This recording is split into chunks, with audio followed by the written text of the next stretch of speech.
Hello, everyone. Good afternoon, good evening, and good night, depending on where you're listening in from and when you're listening in.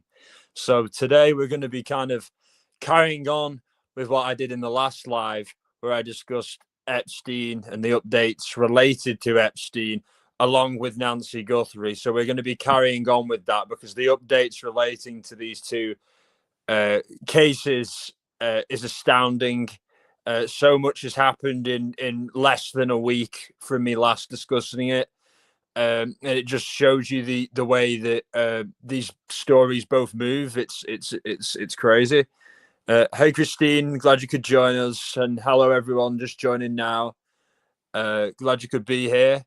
But yeah, it's absolutely crazy. So we're going to start with all the updates relating to things to do with Epstein, and then we'll get on to the Nancy Guthrie updates in the second half of the live.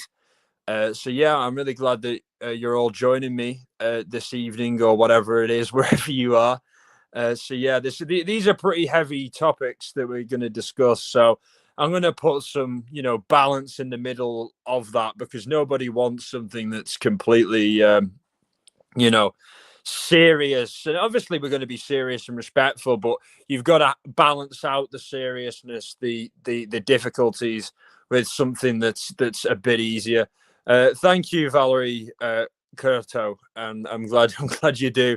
Some people find it annoying, but I'm glad some people appreciate it.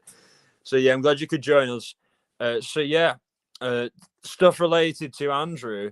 Not Andrew. We're just going to start about Andrew, former Prince Andrew, but stuff relating to Epstein is it's now been uncovered that former Prince Andrew was leaking confidential government reports from the British government to Jeffrey Epstein whilst he was a financial trade envoy for the UK. So Andrew's job when he used to be Prince for a time up until about 2011, his job was like he would go and meet foreign leaders and he would negotiate deals to do with Britain selling British resources to foreign leaders, and this was Andrew's role. And like as I've previously covered in other lives about him, he didn't do this role very well. And Andrew, on many times, basically undercut the UK in these trade agreements. So when he was talking to a member of the Saudi royal family and supposed to be trying to sell him jets, UK produced jets, fighter jets. He said to the Saudi royal, "Listen, you don't need to buy them. It's cheaper to actually rent them." And his role there was actually to sell, as trade envoy, was to sell British exports. And he was saying, "Oh no, don't buy them from us. Just lease them. It's cheaper." So he was really a terrible, terrible trade envoy. He was awful at it. But one thing he did do well was leak confidential info to his friends, and one of his friends being Jeffrey Epstein, which is a big no-no, and that's a legit crime. That's a misconduct in public office, and that's a serious imprisonable offence. And now that Andrew is no longer has his royal titles, I think the police are a lot more willing to go after him for criminal charges now that he doesn't have that veil of protection over him with his title anymore. And Buckingham Palace have also said so. The King Charles has said that Buckingham Palace and the royals will cooperate with any investigation done on Andrew. So the tables really have turned, and I think that they're going to use him as the sacrificial lamb, so that none of their other members of the royal family's private lives or past associations are probed into too much. But hi, Cher, glad you could join us. It's much more than just Andrew Shute, Epstein, even Charles or. Epstein was all around the royals, even Charles and William. That's true. That is very true. Epstein was around them both. Those obviously William and Charles as well, and also Jimmy Savile, who we've covered and discussed on here as well, was very close. He was a notorious sex offender from Britain. Was very close with Charles, and Charles was actually going to make him the godfather of his kids, of his sons. So can you imagine that? So yeah, I think that Charles is very happy for Andrew to take all the attention for bad decisions and bad associations and dodgy behavior, because he also has some questions to answer that he hasn't answered. The monarchy keeps PDF files around, multiple different terrible. Exactly, sure. And then, it goes to the expression, birds of a feather flock together. Your friends are oftentimes an extension of you. I've never had a friend that's been arrested for paedophilia or for like sex crimes of any kind. I've known of people who have been arrested and charged for these things, but they were never my friends. You know what I mean? And people often say, "Oh, it's the people you would never suspect." Why does it always seem like in these big cases of people like Jeffrey Epstein, like Jimmy Savile, who were predators on a grand scale, on a massive scale of victims, their personalities were always perverted and dark, and really detached and sociopathic? And it wouldn't take a psychiatrist to be able to see that in both of them. And it seems like with a lot of predators, that is noticeable. Of course, they have a facade, but anyone who has kind of a brain can oftentimes look through these facades and see not that they're a predator necessarily, but that they're not what they present themselves to be. And certainly in Epstein and Savile's case, and in a lot of other of these guys' cases, they left clues out there, and they were very flippant with their behaviors and their comments on things. So these guys didn't play their cards close to their chest because they knew they were protected. Same with Andrew. Same with all of these guys and these women in these files who were connected to him. They don't have to worry, I guess, about being quiet about all this, because they feel like they can walk on water. And because of public pressure and mass outrage, it feels like the walls are breaking down of Babylon. And that finally, the day could come one day where these people are actually held accountable for this in a courtroom setting. They've already had social death. But that's not enough. They need to face some accountability legally, so that it sets a precedent that this shit's not going to be tolerated, no matter what your last name is, no matter who you're friends with. If you do sex crimes or any kind of crimes against people that are abuses and trespasses, then you should pay the consequence. These are crimes against nature. And these aren't minor offences as far as I'm concerned, and as far as the overwhelming majority of people are concerned. But yeah, Jeff is creepy for sure. The guy was always a creep. The guy was always making lewd comments and talking about sex all the time. And it was the same with Jimmy Savile. If someone's talking about sex all the time, there's not some that they've clearly got some kind of disposition, and that's a telltale sign in itself that someone's a perv. You know what I mean? But like, to what degree they're a perv is people, obviously someone who's rich, they're and well connected, they're uncomfortable to level any kind of accusations against them, even when there's not hard evidence, but suggestion. Whereas with an ordinary person who doesn't have that status, if someone made a lewd comment about a young girl, they would challenge them on it. Whereas with Epstein, if he made a lewd comment about a young girl in the presence of some important person themselves, then they would brush it off for fear of, upsetting the apple cart, because he was the money man and he had lots of friends and lots of connections, and also these people may be into that themselves. So there's multiple layers to this. But yeah, right. And they have how many in their crowd? Exactly, sure. This is to you and to everybody listening and watching right now and in the replay. Like, I'm sure none of you have ever been friends with a convicted paedophile after they've been convicted, and you don't dismiss this like it's a totally normal, common thing to do, because it isn't.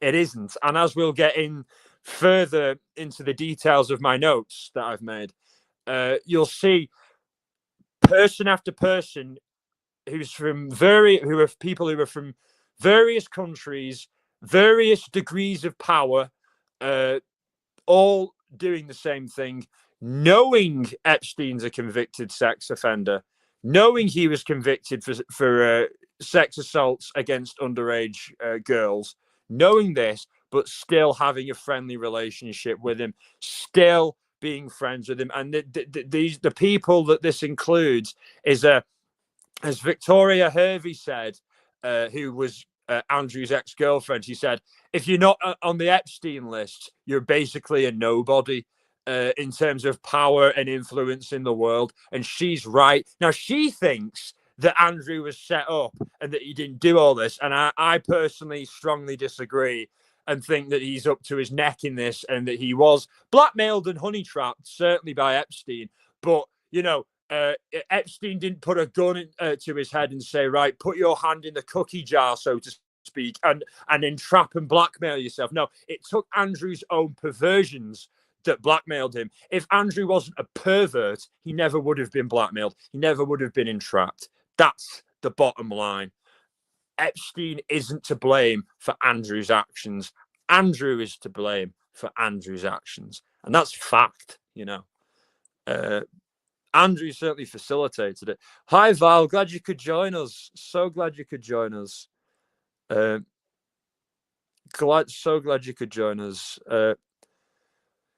Really glad. Yeah, we've just been talking about Epstein and all the updates related to that, and so glad you could make it. I hope you're well, and you know, I'd love to hear your thoughts on it, on anything to do with this. Like, we were just talking about how basically Epstein had friends, you know, all over the place, and as said by Prince Andrew's or former Prince Andrew's ex-girlfriend, if you aren't in the Epstein list, you're basically a nobody in terms of like power and influence in the world, which is a crazy thing to say, but it's kind of true what she says.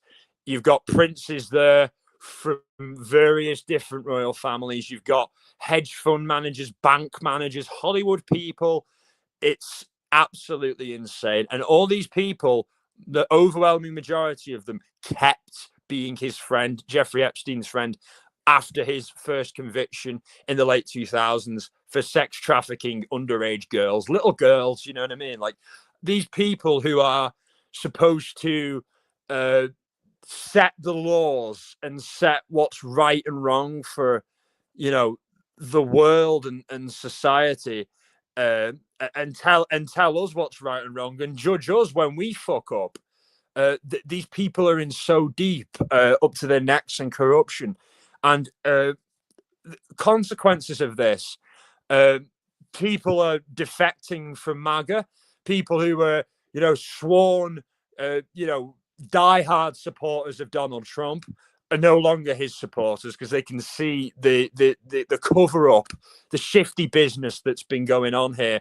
And people, I think, left and right, all over the world, are seeing that this whole left wing versus right wing supposed battle is fake, and that politics is a show everywhere all over the world, and that these people in private are all getting up to all kinds of disgusting shit together on people like Jeffrey Epstein's island, and all this kind of tension that appears in public between them is completely non-existent. It's fake. It's to distract us, to make us think that we have a choice when it is predetermined, it is controlled. And you know, you've got people in there like Noam Chomsky, who's a communist, and you've got people like Steve Bannon, who's like a far right MAGA guy. It shows to you that we live in a controlled society that where everything is predetermined in terms of world, you know, power and geopolitics, and that our votes and our supposed democracy is all a sham, you know. And we find it in the leaked Epstein files. Epstein even says in a comment where he's talking to Alan Dershowitz, he says, The people in America are too busy watching American football and caring what the Kardashians are doing to even think about me. This is in reference to his first offense for trafficking little girls back in the late 2000s, and he was right. You know what I mean? I only heard of Jeffrey Epstein from a show called the Lives of the Rich and Famous, and it was on like trash TV. I watched it on a rerun when I first ever came to America, and Jeffrey Epstein was just mentioned alongside other millionaires and billionaires, and that was it. That's the only time I ever knew of him. And then I found out about him again with stuff to do with Prince Andrew. When that came out in the early 2000s, when Andrew was pictured with him, and they said Prince is pictured with a convicted sex trafficker, and then I found out more about Jeffrey Epstein's true self because of that. So it's crazy. Psyop going on for years. I completely agree. Politics, the culture war, the division that we have in the world at the moment is all to get us to basically fight and kill each other off, so that these people who are orchestrating this war this division in the world, all these wars, can profit off it in private and shake each other's hands and laugh at us whilst we duke it out in the streets, whilst they're profiting from it and getting rid of all the people that could be difficult for them to manage. And I'm noticing more people, left wing, right wing, centrist, non-political, are noticing this pattern and seeing it for what it is, and not giving into their desires of, oh, let's go out on the streets and just tear each other apart, you know what I mean, and burn buildings down over this. No, I think people are developing a lot more of a nuanced opinion and outlook on how they're dealing with things. Of course, there's going to be division, there's going to be riots, there's going to be left wing versus right wing discourse. But at the end of the day, I think more and more people are seeing that this is orchestrated. This isn't true. This isn't true. This isn't genuine. This is all to distract from the fact that everybody in positions of power is essentially corrupted and blackmailed and controlled through manipulation. It's outrageous. And just to go through some of it, Chief of Staff to the Prime Minister has resigned this week in the UK because he lobbied for his mentor Peter Mandelson, who we discussed last week, to get to become the ambassador. And Peter Mandelson, like we discussed last week, and an update for any of you, or a refresh for any of you who weren't here last week. Mandelson was pictured on Epstein's island in his underpants and his underwear, talking to a very young-looking girl whose face was blurred out. And Mandelson also took payments for Epstein for leaking like confidential UK government information to do with the Prime Minister resigning back in the 2000s, and things to do with the financial crash and potential caps and taxes on bankers' bonuses. Epstein knew about this. Epstein became the first person to know about this outside of the cabinet, outside of the government, and this means that basically Keir Starmer has lost boatloads of support from his own party and from the country in the UK. And the leader of the Labour Party, which is Keir Starmer's party in Scotland, has said this week that he doesn't support Keir Starmer and he thinks he should resign as Prime Minister. And the leader of Scottish Labour Party apparently did this thinking that other elected officials from the Labour Party, the party that's in government right now in the UK, would come out and say the same thing, but they didn't. And this just shows you Keir Starmer knowingly appointed a guy who was best buddies with Epstein, and allowed him to become the US ambassador, which is a really senior position. And his secretary as well was a literal mentor for this guy, when the links between Epstein and Mandelson were already long established before this appointment was made. And the Prime Minister refuses to step down. Simple fact of, because he's stubborn. He's stubborn just like Andrew. I keep asking, why doesn't Andrew leave and go to Bahrain, where he's got a castle already built and paid for him, staff already paid for him by the Bahrain royal family, who are friends with the British royal family. Like, why won't he leave Britain when the pressure's on? The police are investigating him. He could be charged. He could go to prison. He could go to prison. But still, he digs his heels in the sand and he won't leave. And this is a common thread with these people. They're stubborn. And they think that they know what's better for people than the public know what's better for them. And this is the total flaw in our democracy. We have so-called leaders who are not just blackmailed, have genuine contempt for their own people, who don't care what their people think. You've seen this with Trump, calling it an Epstein hoax and then totally doing a 180 when everybody basically who helped get him elected said, no, we voted for you to drain the swamp, and this is the opposite. And now we're getting a much more redacted, reduced form of the files released because of that pressure. And you've got Keir Starmer over across the water in Britain, essentially in the same position, where the overwhelming majority of people in Britain, a lot of people within his own party, want him gone from Prime Minister, but he's stubborn. He won't do it because he doesn't want to let go of power. And these people are absolute addicts for power and control. And it's absolutely astounding. It shows you, because I've always had an interest in, I guess, politics and having ideas, but I've always been wise enough to know that my type of ideas are never going to be able to be allowed to get in there with this current system and the way things are. So I do things political outside of the system, whereby I get my ideas across and do things to implement those ideas and try to make them better, like things I believe in, like marijuana legalization across the board and medicinal marijuana, and other things about immigration and things to do with that and crime and stuff that I think should be done. Like all this type of stuff, I get my voice out by trying to help causes related to it and not putting my faith in people who, are elected officials who clearly don't care about the issues that they claim to do. So that's what I think that we need to do. We need to set up a system that's outside the system, if that makes sense, where we can get across parallel ideas and understand norms and values and regulations to live by, that aren't unfair or only apply to some people. You know what I mean? I think that as a world, not just as a country or a society, I think as a world that we need to come to that realization as people, because otherwise this will keep happening.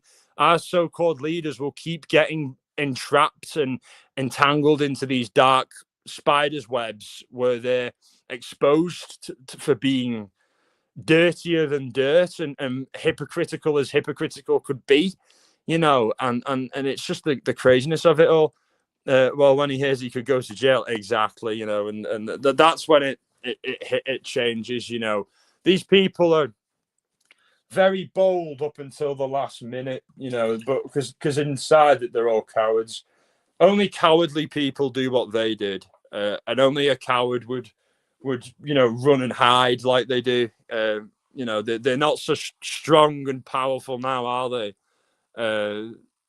Maybe in their own minds, but ultimately their lies and deceptions have been uncovered, and these people who have been mentioned in all of this have become such pariahs that yes, they've got wealth, but they'll be hounded for this stuff for the rest of their lives, even if they're not convicted in a court of law, which is sadly probably not going to happen. But I'd love to hear what you guys think in the chat, about how we as a world or we as a people should respond to this, and like how we can prevent this from happening again, or steps we can take that can make our leaders face more scrutiny, and that the law can be more fair, and it can be exercised without prejudice. You know what I mean? It can be without prejudice, as it's supposed to be.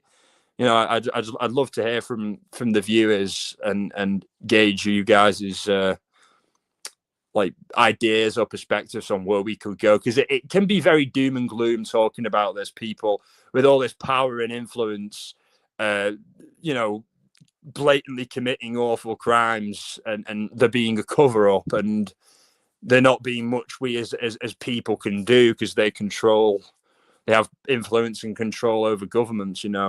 I am sure his family does not mind what he's doing. The Queen must have lost her mind.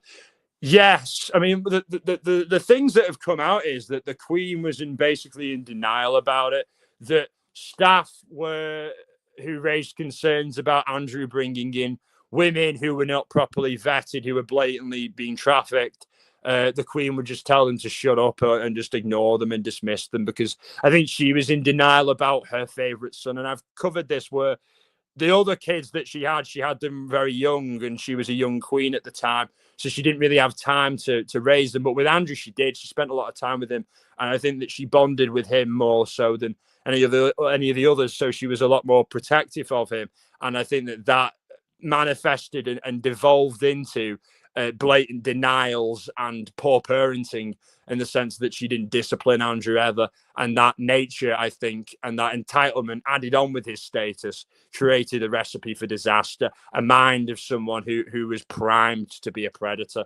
Add on to the fact that he was molested himself, aged 11, in a Mexican brothel by a sex worker who was double his age at the time, so like 20 odd years old.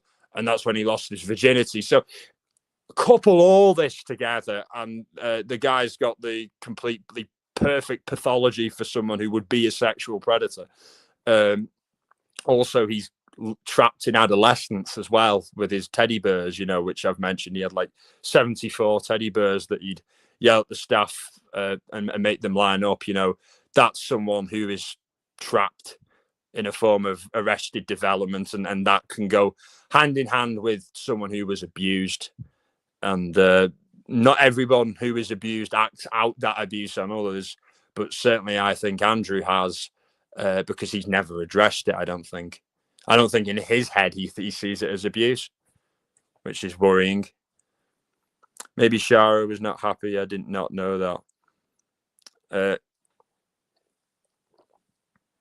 Yeah, there's a lot of stuff that they keep under wraps, with good reason. It's a lot of craziness. I have a lot of teddy bears. I understand what you're saying.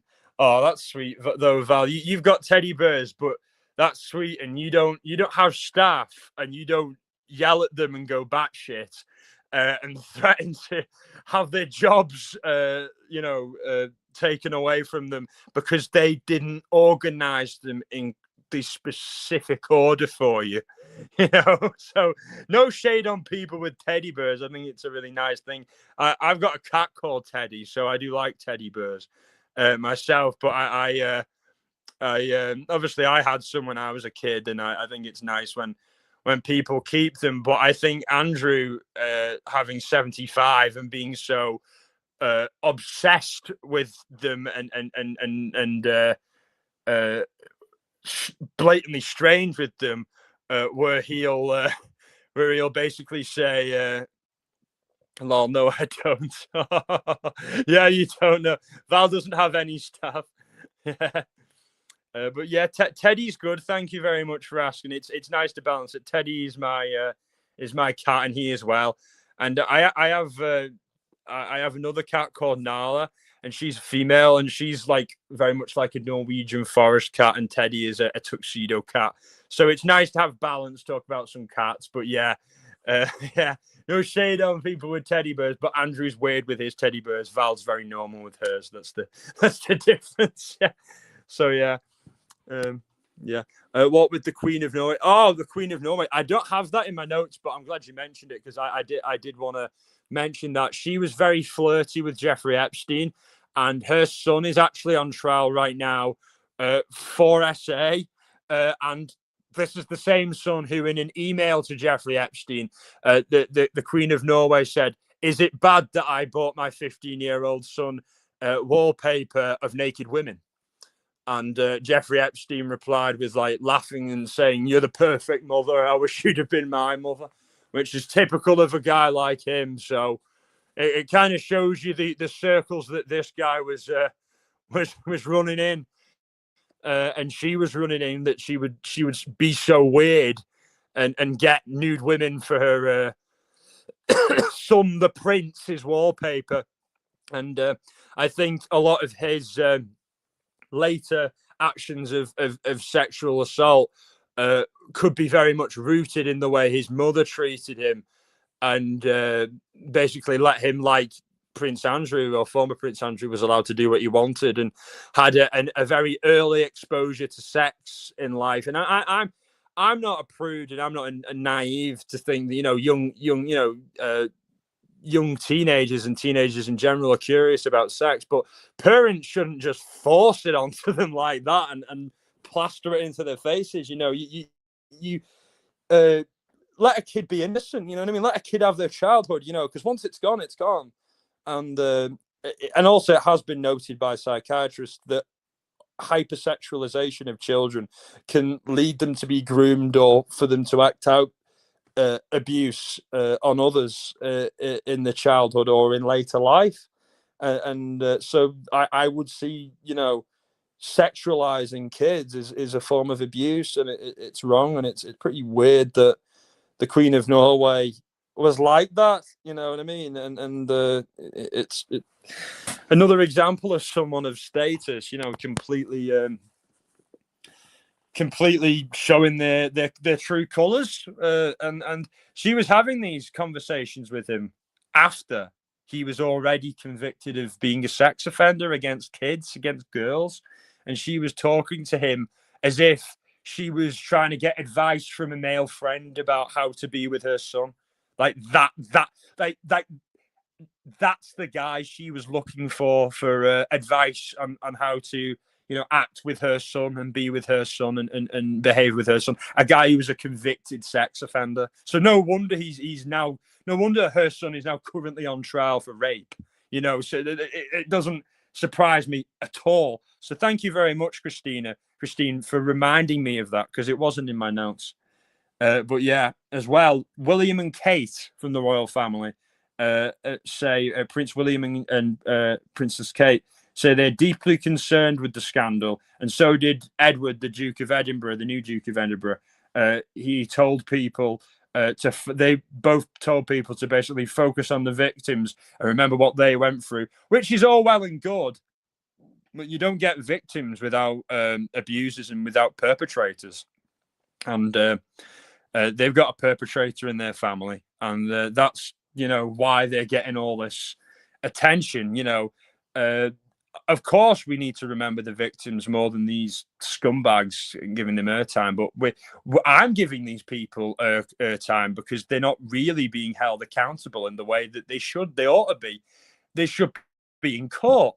Andrew should be in the Old Bailey, and everyone in the Epstein files, no matter how minor, should be on trial in the United States. In the Supreme Court. I think that's more than fair. And if they've got nothing to hide, they've got nothing to hide. And that type of thing has been done before in America under McCarthyism. And I think if ever there's an appropriate thing to be like that for, it's for cases of sex abuse, of trafficking of young, vulnerable girls and women by powerful people. I'm hearing Savannah Guthrie's husband is in the files for visiting the island, and also Savannah interview some of the victims, and the abduction of Nancy could be correlated. Have you heard this? Oh my God, Val. Well, I did hear that Savannah did interview a victim of Epstein. However, I hadn't heard that her husband had been on the island, always in the files. So that's 1,000 J-bucks for you. And when we start the merch, like I said, you'll get a free bit of merch. So something really good for you for that tip that you just gave me, that big nugget of information, as I didn't have it. So that is huge, and that will inform a lot of my later discussion when I go deeper on Nancy Guthrie's disappearance. Hi, Amy. Glad you could join us. It's crazy. Honestly, it doesn't surprise me. It seems everything's linked to Epstein at this point, and I'm going to have to get more info on Savannah's husband, because I'm assuming he's probably in broadcasting and media like she is, but I could be wrong, Val. If you know more, please do let me know. But yeah, I think that is certainly possible. Certainly possible that people close to Epstein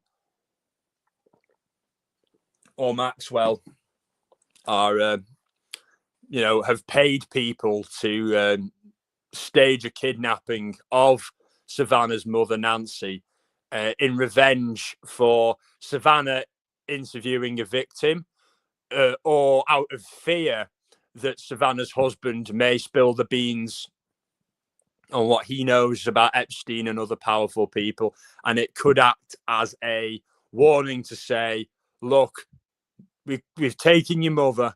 Next time it'll be you. And we've demonstrated that we don't care and we don't fuck around. I certainly think that that's possible. I'm stronger on that than I was earlier in the week, because that was something that I had discussed with Amber about her interviewing a victim of Epstein's, and that being a possible reason and a possible motive for the kidnapping. Or possible murder of Nancy Guthrie. However, her partner is Michael. Oh yeah. No. I had gone on her Wikipedia and searched and seen that she was married to Michael Feldman. He is a founding partner and I saw his name and saw he was into politics as well. He's a founding partner and co-chairman of FGS Global, huge firm. Obviously heard of them. A major international communications consulting and advocacy firm.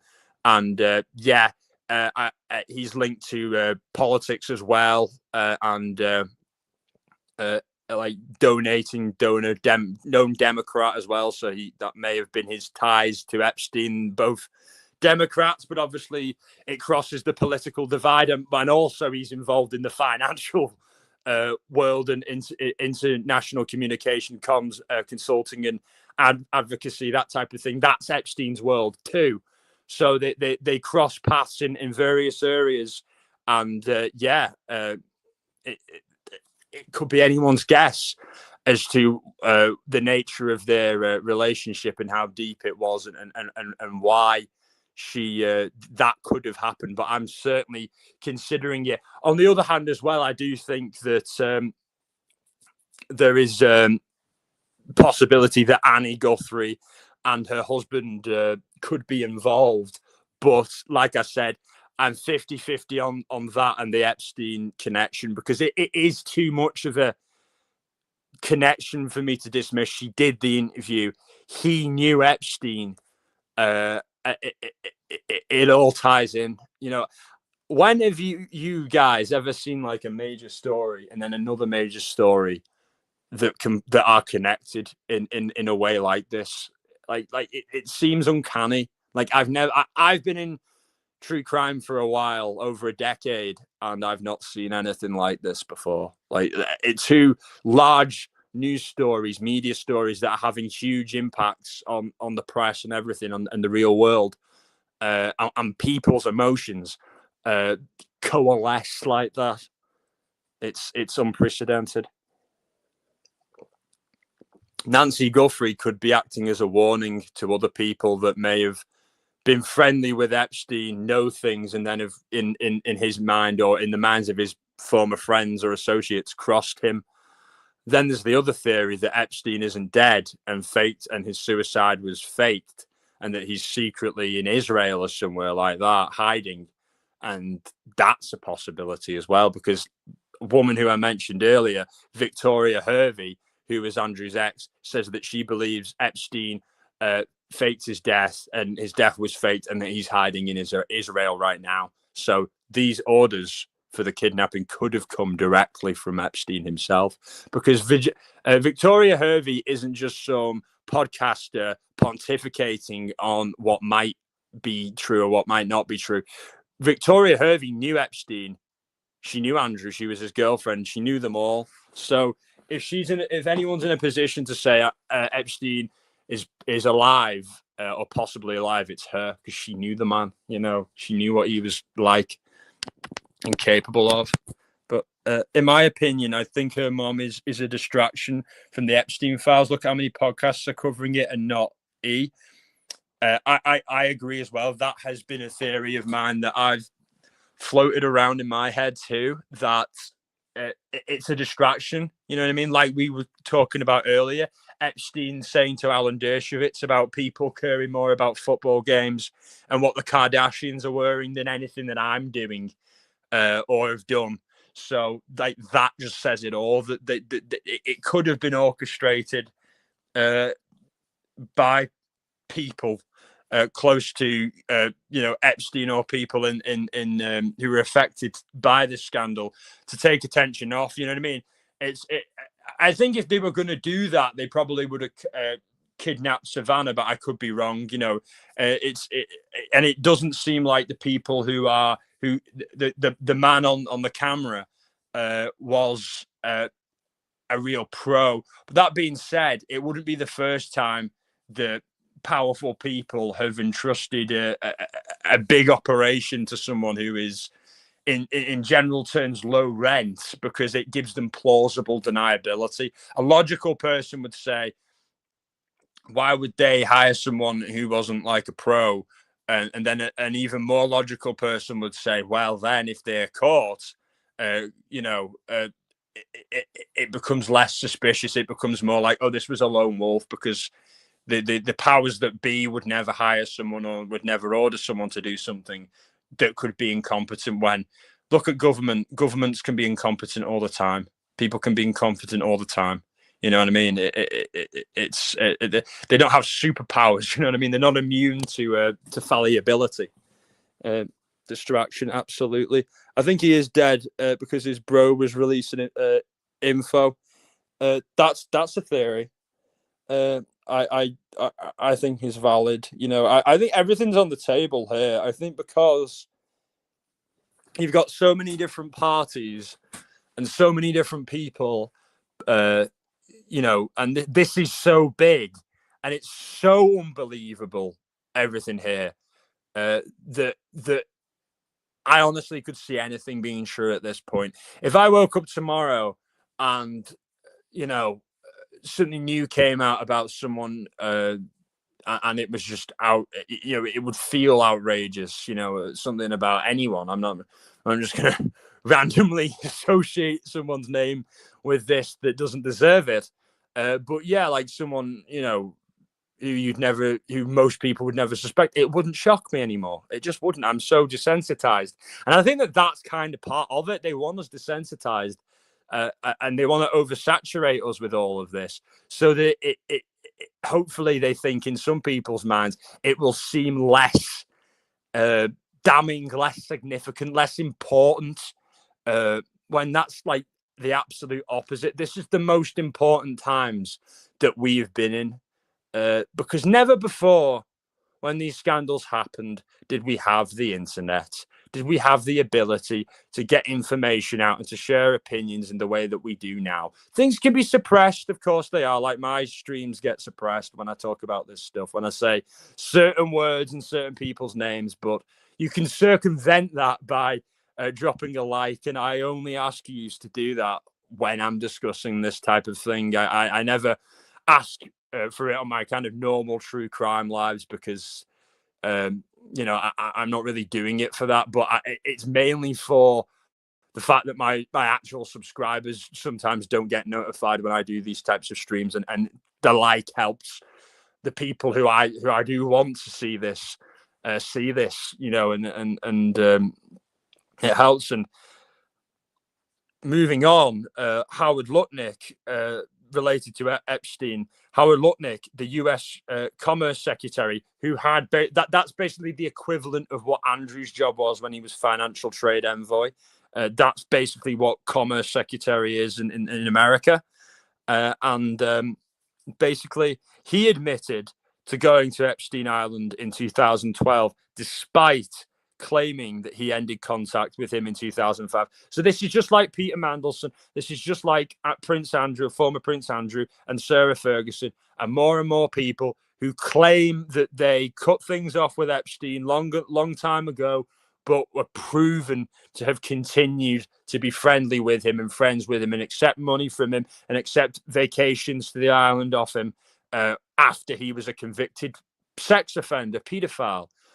You know what I mean? So these are people like Howard Lutnick who have serious positions of power and influence, and you'd imagine would go through some level of vetting, that the government and the intelligence agencies would go, is this a person that can be blackmailed or could commit crimes in public office? If the answer is yes, maybe don't allow them to be appointed to a post, or maybe exercise some discretion to the president and say, this person's a national security risk. You really can't appoint them. It would be disastrous. But it appears like they don't.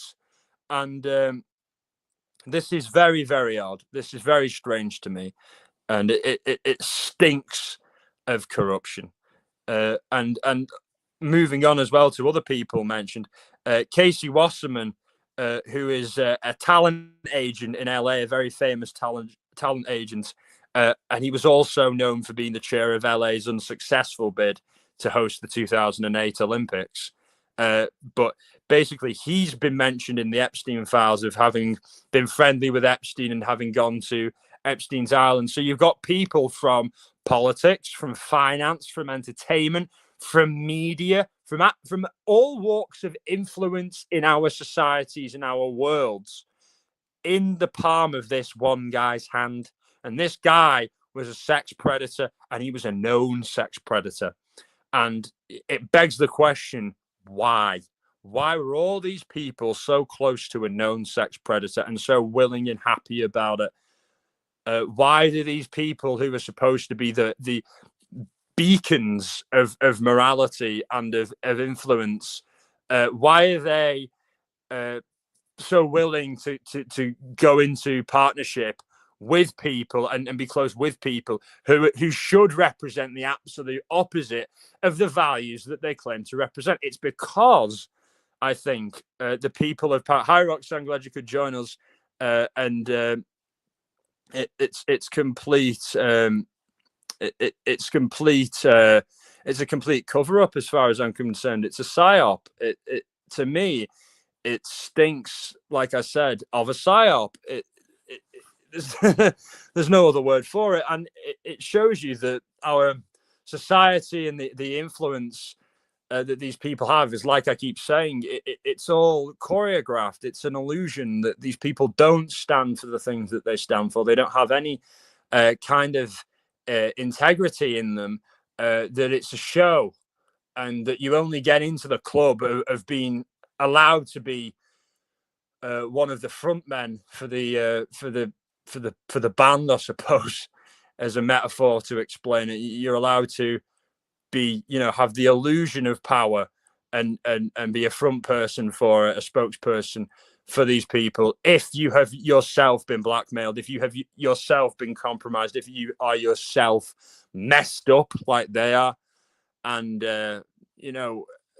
these people are seemingly everywhere in all walks of life, but here it proves that, especially in positions of power. And it shows you that people in power are very, very easy to con, it seems, and that's basically in a nutshell.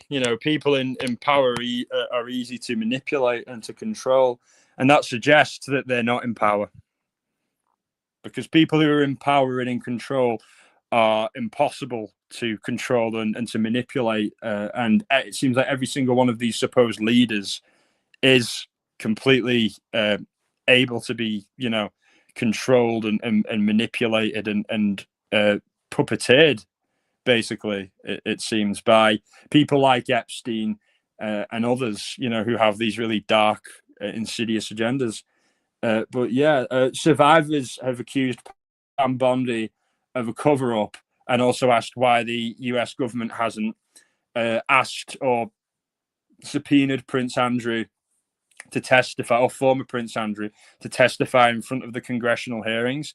And as well as that, the survivors were on Capitol Hill at the same time to make people aware of Virginia's law, which is aimed at removing the limit of victims being able to file civil claims against their attackers, and also report, sex crimes, to do away with statute of limitations to do with sex crimes and things like that. So I think that that's a wonderful thing, and it's something that we can all get behind in the chat, and also basically to just stand up for and support the implement of, because it seems like these laws that protect the vulnerable only ever come after a tragedy. We need to stop having that be the pattern and break it, so that we can start implementing more laws that protect survivors and prevent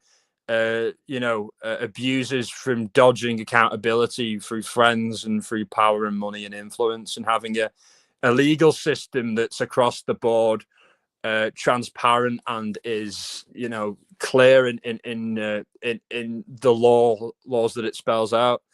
But yeah, that's all my notes on Epstein, and my discussion notes for Epstein. So I'm glad that you could join me for that.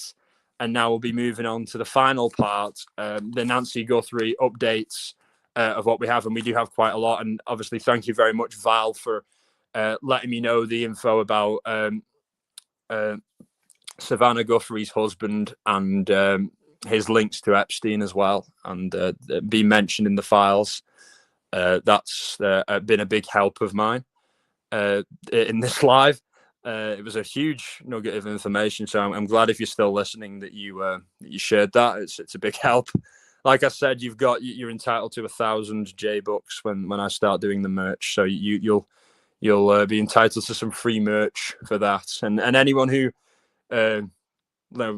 puts in a tip, like Coffee and Skeletons last week went and watched the video for me that the Guthries put out, pleading for the return of Nancy whilst I was on live, so that I could understand and know what was said, and that I didn't have to stop the live and go watch it and then come back, because I'm doing this on my phone. And we'll get to a point when my new PC comes where I'll be able to share videos and images and things whilst I'm on live, and it can all roll and run a lot smoother. But yeah, the FBI have removed mail from the daughter Annie Guthrie's home, and this is the fourth time that the FBI have been there. It was the last person that Nancy was seen with. Annie, and the husband of Annie was the last people that Nancy was with before she vanished. So they are certainly suspects in my head, but I'm also very much considering the Epstein angle as being a possible motivator for this situation. Regardless of either of those two, I certainly don't think that it was a burglary gone wrong, because the guy had a gun. That's enough control right there. You point a gun at someone, you say, "Don't move and stand still whilst I tie you up," and I go and steal everything or look for the jewelry. There was nothing taken from the home, so it was a pretty bad burglary if that was it. So evidence suggests that it wasn't. So it shows you that it was motivated by someone who knew her, and not a random instance. There was no attempt to steal money or anything like that. So then it raises inheritance, because she's older, you know what I mean? And she was an author as well, and she does very well for herself financially. So that is a possibility as to why somebody in the family or could want Nancy Guthrie gone. But like I said, it's not proven at all that Annie Guthrie or her husband had anything to do with it. And this is just speculation from me and from others, but I think it's warranted speculation, especially since the FBI have searched the place, their home so many times, and things like that. I really do think it's warranted, and also motivating factors. It usually is in this case. In these cases, the family or someone close to the victim. It's really an unknown particle or an unknown party to the victim, and that the first person you kind of think of is family, and that's personally I'm 50-50 on that and the Epstein angle. So I'd love to hear what you guys in chat think, and where you guys are standing on the Nancy Guthrie situation. I think that it's oh wow, I'm behind in chat. Hi Adrian, glad you could join us, and glad you're still here, Coffee and Skeletons, and thank you for being a great mod, Val, and for welcoming everybody in, and for being so hospitable and nice to everyone in chat, and to me, of course. You're doing a great job in your mod duties, so extra J points for or J bucks for that. I forget what I call it, whatever. Yeah, you're doing great. And hi Amber E, glad you could join us. And yeah, glad everyone's here. I'd love to hear. I'm glad you're here, Amber, as well. I'd love to hear what you guys think about Nancy Guthrie. Like, obviously, we've discussed the Epstein angle, as well as the daughter Annie Guthrie and her husband. That angle, possibly of maybe they wanted an inheritance early, maybe they were in financial difficulties, and they hired someone to stage a kidnapping and then kill Nancy Guthrie. Or another theory that I haven't mentioned. This is an open discussion. This isn't a cult channel where you have to have a certain view of a case. All views are welcome, as long as you're respectful to the victims, you know what I mean, or to the victim, and you're not like just trolling. You know what I mean? Like you're basing it in the realms of possibility, and yeah, I'd love to hear what everyone has to say. No opinion is off limits. So yeah, I'd love to hear what everyone thinks. And Kash Patel has said that the FBI have conducted extensive searches in the Catalina foothills area. Oh yeah, linking back to one point that I didn't manage to cover, Joe Rogan said recently that Kash Patel should be arrested for perjury for lying about the fact that lying about details to do with the Epstein scandal, making basically contradictions from things that he made public statements about and things that we now know to be true because of the documents that have been released. So Cash has stepped in his own mouth, put his foot in his own mouth there, and Joe Rogan's taken a strong line against him. Someone who Joe Rogan actually had on his podcast, and also Joe Rogan said that in 2017, a guest, which he didn't name, invited him to go to the Epstein Island and to hang out with Jeffrey Epstein, and that he's on record in the Epstein files as saying no, that he didn't want to do that. So Joe Rogan's an example of a celeb that didn't bite. So people can think what they want about him, and I have some mixed views on him, but I think he discusses very interesting topics. I don't think he's a very good comedian, though, but that's just my own personal taste. But I think he discusses interesting topics on his podcast, and is someone who is an alternative thinker, and I think that that's pretty cool and refreshing. But yeah, I do disagree with him on quite a few things. But yeah, it's a mixed bag there. But obviously, he's no Epstein fan, which is a great thing, and as far as famous people are concerned at that point, that's all that matters. As I'm concerned with famous people, that's all that bloody matters, you know what I mean? And yeah, just checking on my extra notes here.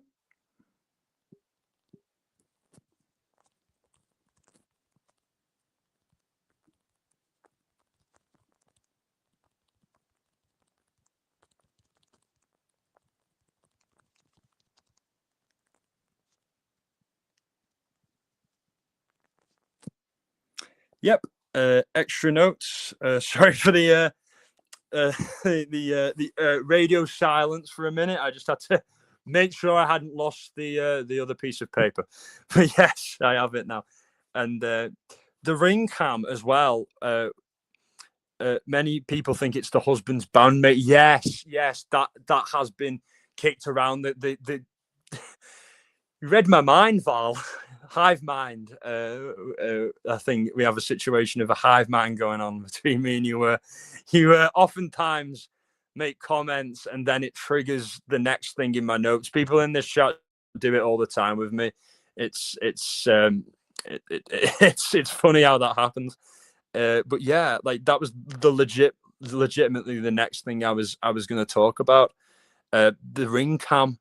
The man who was shown on the ring cam with the balaclava, the ski mask, the hoodie with the beard, criminal past in the area, money issues, apparently the bandmate. Completely plausible to me, Val, that he would, the son-in-law and the daughter would hire someone like him, someone they knew, but someone they knew they could trust, and someone they knew that would be desperate enough to do it. Because, a lot of these cases you'll see upset spouses going to hire what they think is a hitman and it turning out to be an agent, a law enforcement official.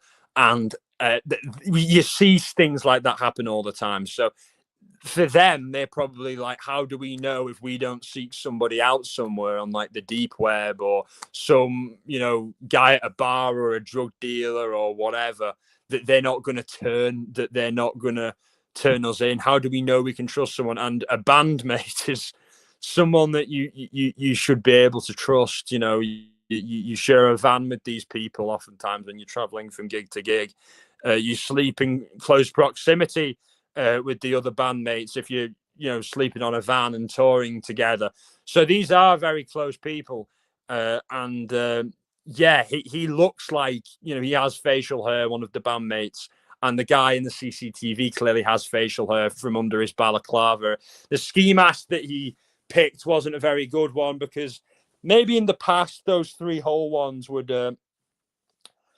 fully disguise your identity. But these days with AI facial recognition, it's giving away too much. It's giving away too much of the lips, of the facial hair, as well as the nose and the formation of the face and the outline of the face as well.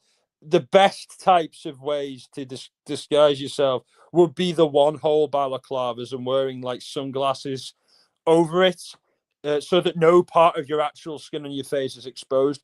That's a mistake that this guy has clearly made, because the FBI I assume, is already using their technology to match the images that they can paste together, the nuggets that they can get from bits of his face from the mask that you can see on the CCTV, and matching that with suspects like the bandmate.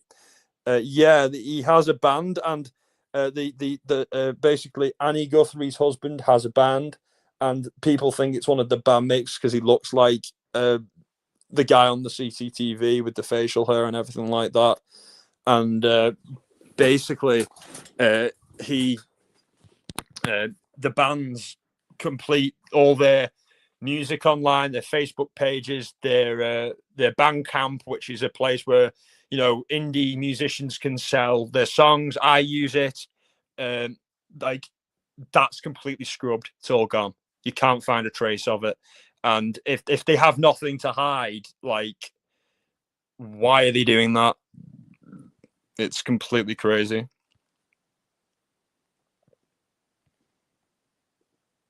I don't trust much of anything. Why does POTUS, President of the United States, seem so invested?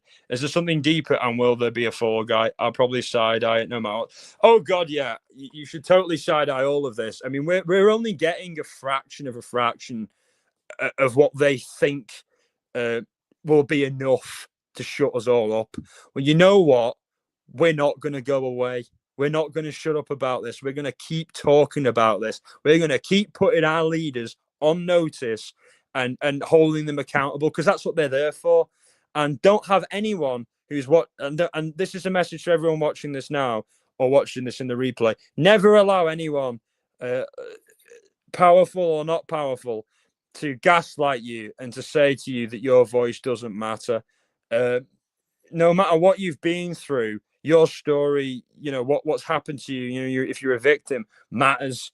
And Virginia Giuffre didn't feel like she was very powerful, didn't feel like her voice mattered. But now, even beyond the grave, her voice has made it so that Andrew's lost his prince title. A bunch of people in the UK government have lost their titles and their political credentials. So she has had an impact. And I think if we keep, raising awareness of this situation, of what's happened, it will make sure that we don't allow ourselves to be hoodwinked into accepting the lies of so-called leaders ever again. And I think that Trump is, like everybody else involved or named in this list, is sweating bullets, and if only these people were more accountable, but they're not. He's not going to be testifying about what he knows to Congress and things like that. He's, which is insane, because which we have leaked in the documents, of course.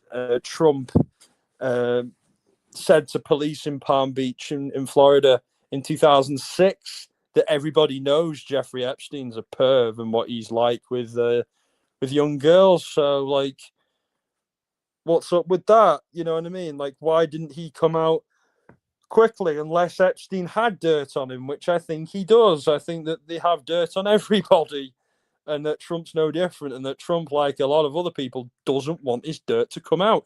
But I think he's less nervous because he's in a position where he can completely bury any dirt on him and put focus on other people because he's the president. This is bringing everyone closer together. It's backfiring.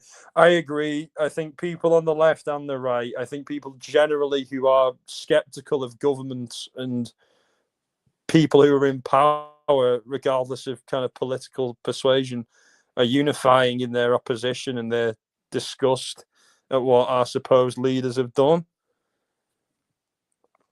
God, I get so behind on the chats. Oh my God, they don't. It doesn't keep updating me at all, and they just jump by. Dr. Oz invited Epstein to a party in 2016. So names exactly. It's literally a who's who of power, of influence, of everything. Yeah, totally agree, Val. About Ashley Banfield saying last week that the son-in-law is a prime suspect. Will she be right?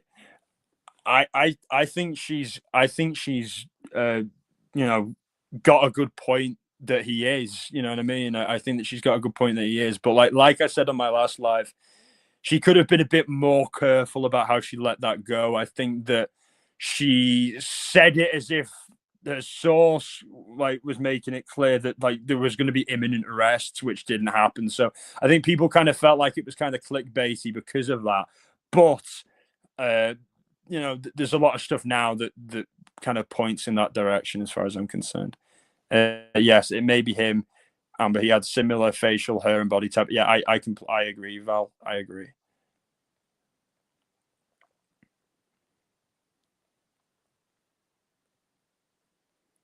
Do you think she's still alive? Sadly, I don't, Val. I think she's been gone for. I don't want to curse it or jinx it or anything like that, and I would be more than happy for the family and for her if I'm wrong. I want to be wrong, but she's an older woman. She's 84. She has mobility issues. She has a lot of conditions, illnesses that she needs to take medication for, and she's not had it for 11 days, nearly 12 days. And I doubt that whoever's taken her would provide that or would care enough for that. Maybe I'm wrong.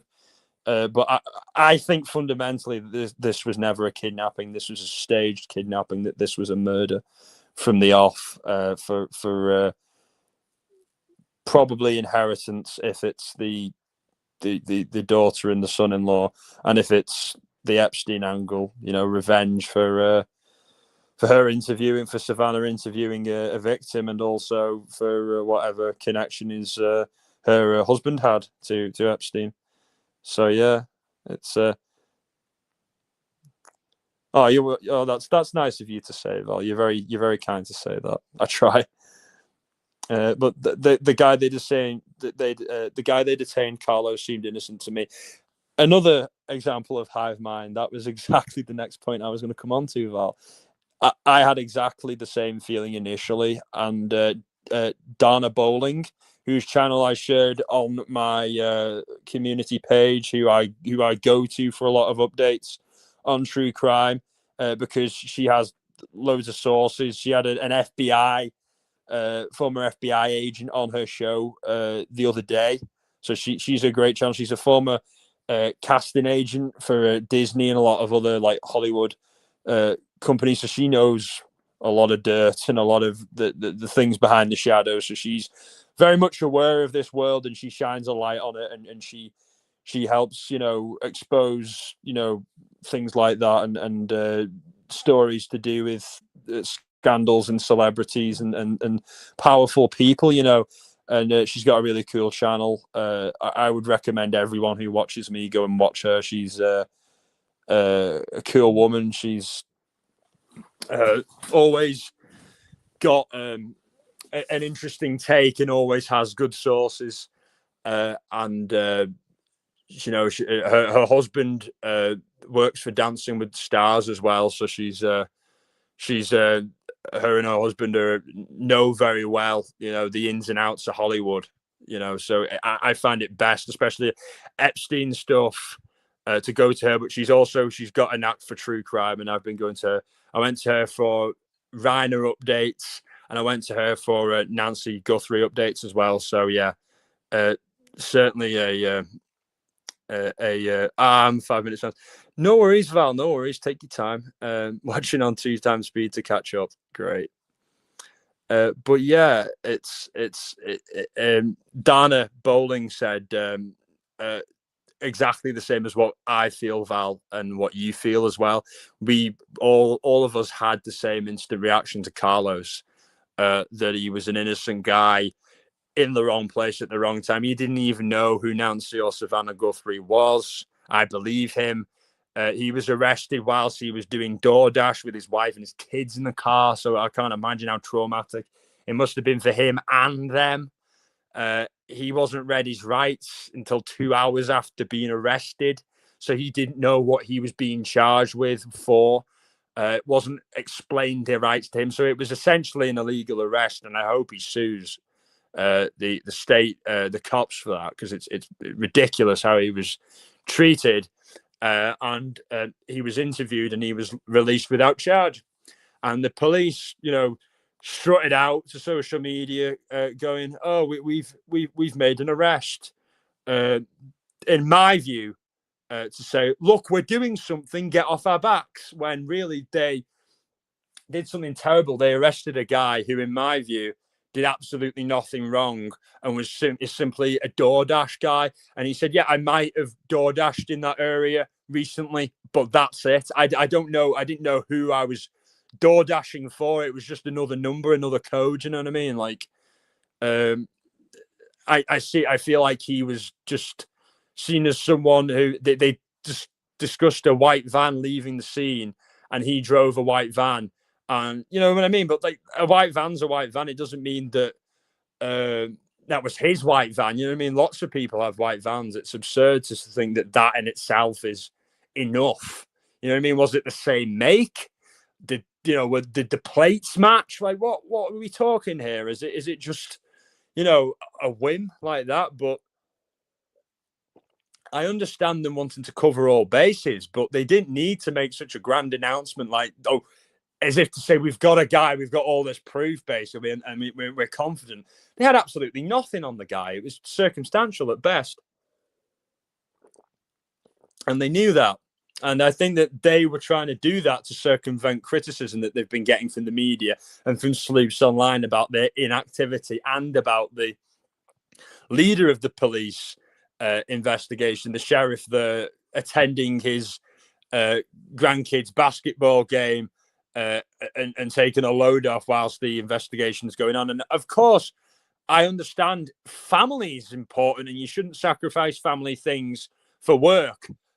But in the midst of a missing person investigation, of a vulnerable missing person, you do have to be careful about how you're being perceived publicly.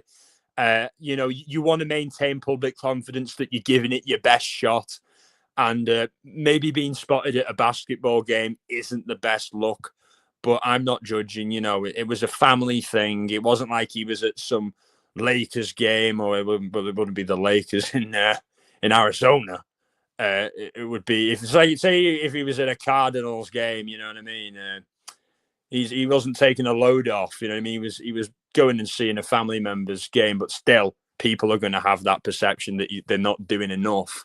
So I think that this arrest of Carlos, of poor Carlos, was made just to say, look, we're doing something. You can get off our backs. When he was just a guy who's a delivery driver, who wrong place at the wrong time, And I think, because he was so forthcoming with the media, Val and chat, like how he was like so willing to talk to the media, say his name, and to say like, look, I didn't know this situation. I don't watch the news. I just work. And a lot of commentators think might think that that's impossible. But this guy's probably.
Oh.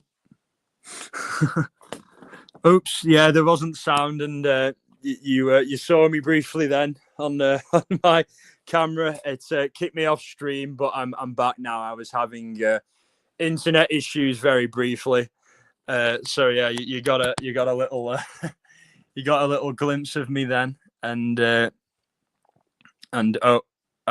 there he is. Yeah, there I am. I'm back. Yeah. Glad I'm back. I really didn't want to. I was really worried that it ended on me then, because I was like, on a roll talking about Carlos, and I wanted to do a nice outro and everything as well. But yeah, I got a little notification saying my internet was having issues, so I had some gremlins. I wish I had your old emojis, Val, from your lives, where you had the little gremlin emoji, and I really liked that. It helped distress us all in the situations when we were having technical difficulties. So yeah, it's nice. But we're back. Thank you everyone for persevering, and yeah, it shows they have nothing, in my opinion. Absolutely nothing yet. I completely agree. Val. They're grasping at straws, and poor Carlos was just made the scapegoat. So, like I said earlier, I hope he sues for that, because it's not fair. And now we have basically, we're going to talk about the tip demands, the Bitcoin tips and things, and also the ransoms and the extortion attempts. There's been a tip demand recently, within the last few days. there have been several, but this is the most recent of TMZ. This is reported by TMZ, and this is sent to TMZ, and all of these have been sent to TMZ. So I'm very skeptical about this whole ransom situation. I don't think that there is a kidnapping. I don't think there is a ransom. I think that this is, as the Italians would say, fugazi. I think this is all for show. I think it's a fugazi. A note to a message to TMZ, most recent one said, for one Bitcoin, which is the equivalent of 67 grand, to be, which Bitcoin's value is constantly fluctuating, to be transferred to a crypto account that is on the blockchain. And this has been a demand not for the release of Nancy Guthrie, but for information that will lead to the capture of the people who kidnapped her. And I think that this is either all of these attempts of, I think that there was one independent fraud. There was an earlier note demanding millions of dollars. One of the men, and a man arrested for that, was called Derek Kalia, Derek Kalia, I think is how you would pronounce it, Derek Kalia.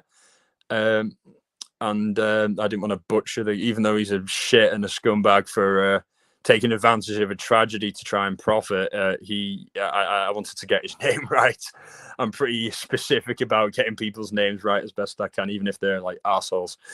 But yeah, screw that guy. Who cares if I got his name right? He was trying to rob from a good family of people, who are in a tragedy right now.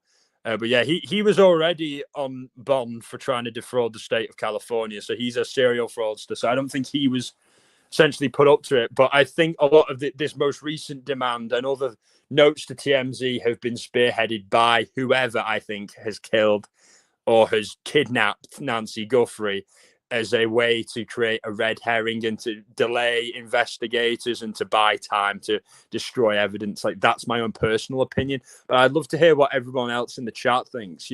Val, Christine, Coffee and Skeletons, everyone who's still with us, please let your thoughts be known. I really want to know about it. What do you guys think about the tip situation? What do you guys think about the crypto situation? A lot of people have been saying about crypto as well that it's confusing them. Like, why would someone want a ransom paid into crypto wallets? Aren't they traceable? Crypto wallets are pseudo anonymous. So for a Bitcoin wallet, you don't have to give your actual birth name attached to a bank, like a bank account. It's not like you can just select a name, you know what I mean? And it's up to you on whether your name that you choose, connects to you in any kind of way. There are ways, in certain there are certain wallets that are less secure than others, where with the right technical know-how, some identities could be uncovered. However, using VPNs, hard proxies, and secure wallets that allow for end-to-end encryption, to decipher and to understand someone's true identity behind these wallets is near on impossible with the right level of encryption and security behind it. And there are services that offer this, and there are obviously ways you can launder the money, the Bitcoin, on the deep web. For example, like, you could get the one Bitcoin, so 67 grand, and then go on to Tor, the onion router, which is untraceable, using IP proxies, so you can't get a pinpoint of where you are. You could go onto those websites that are supported by Tor, websites that sell guns, sell drugs, sell other things, and buy a bunch of those things and then sell them on. And that's how you clean it. That's what you do. And I'm sure people have done that before, and they'll keep doing it again. But personally speaking, I don't think that there's a ransom in this. and that this is a red herring. But anyone who thinks that there is a ransom situation and that this is a genuine kidnapping, don't hesitate to share your view of that, because I want to hear it. I want to hear why you think that, and I'm not going to try and take apart your argument. I want this to be an open forum for ideas to free flow. I don't want any restrictions on that. Thanks, Amber, for still being here as well. And I know you can't be as active in chat or come on panel during the weeks because you've got the baby, the little one, and that. Like I say, family always has to come first. I just value you stopping in here when you can and chat. Like that means a lot to me that you make that effort, and that everybody makes that effort. I'm sure everyone's got lots of stuff going on, and that's just great. Hi, Diva Girl, glad you could join us. No worries for being late. I won't be going on for too much longer, and I would love it if you caught the replay and caught any of the bits you missed, because we've had a long discussion about Epstein and about Nancy Guthrie and how the two cases may be intertwined, which it's seemingly unbelievable. But in this world, it seems like the unbelievable is increasingly becoming reality, and what used to be considered complete, fiction or the ideas of cranks is now, blatant truth and fact.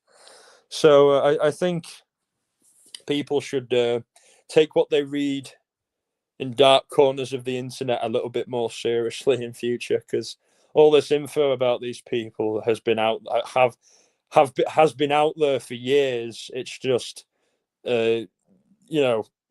people didn't want to believe it because it wasn't staring them in the face. It's easy to dismiss something as gossip or tattletale if it's on the internet, but there's no smoke without fire. You know what I mean? People can obviously lie and make things up, and that happens. But when you've got these powerful people and the stories are the same, you keep hearing the same kind of rumors. It's the penny drops eventually. Seriously, the weirdest case ever. I completely agree. It's up there with Elisa Lam and also with John Benet Ramsey. Like it's in that territory where it's like, what the fuck? You know what I mean? Like Elisa Lam. We still don't know how she managed to get into that water bucket. For those of you who don't know, me and Val did a live on Val's channel where a couple of years ago, feels like yesterday, honestly, where we talked about the Hotel Cecil and Elisa Lam, who was a woman who mysteriously ended up in the water tower and drowned. And it's a case that's completely baffling, just like this one. And I get that energy from a case very rarely, and this is one of those cases. Every now and then one comes along like this where it's like, there is no way that this is just some open and cut, straightforward true crime case. There's so much more going on here that we can't conceive totally yet, and this is certainly one of them. But yeah, I was just reminiscing about that live we did, Val. I really enjoyed that, and one day, no pressure, I would love to have you come up and do a panel again with me, because I think you've got great insight and you've got great people skills and great panel skills, and you're a very good speaker, and I think you've got a much nicer voice than I have. I think people tire of hearing my Northern English accent. So yeah, but you're more than welcome up anytime. Anyone's welcome up anytime in the chat, and I'll just put the link down just in case anyone wants to join dead quick before we start wrapping it up. And just to say, like, closing thoughts from anyone, or anything that they think we've missed, or anything that they'd like to share. Anyone's more than welcome to hop up briefly, but there's no pressure. You've all been an amazing audience. Everyone's interacted in chat so well, and given some really great opinions and insights. and I'm really I'm really proud of you all. Honestly, I think that you've and honoured that you would come to my channel to discuss things with me and give me such great insights and level of discussion and constant views and feedback. It's just great, and support as well, and that means the world to me. You know, it helps me keep doing this. But yeah, closing notes. It's like the FBI have offered 50 grand for information that leads to the return or capture of those who kidnapped or harmed Nancy Guthrie, which I think is less than I would expect, to be honest, for such a high profile case. But who am I to judge? It's still a lot of money. So anyone who can give information will be able to claim that. But yeah, I'm just going to start the outro now, and thank you everybody for joining me in this live and difficult discussions as usual. But I'm glad that we could all come together and have a really dignified and respectful and open conversation and chat about the new updates and our theories on them, and how we can, as a society and as a world, move forward and transcend this poor leadership, this poor direction that we've been moved into, and we've been manipulated by people who are, you know, so evil. You know, I hope that this time is a defining awakening moment for a lot of people, and that the veil is lifted, I hope, for many of you, and that you can't be fooled again. So on that note, I'd like to say good afternoon, good evening, and good night. Thank you everyone very much, and I hope you have a great night, day, whatever. Peace.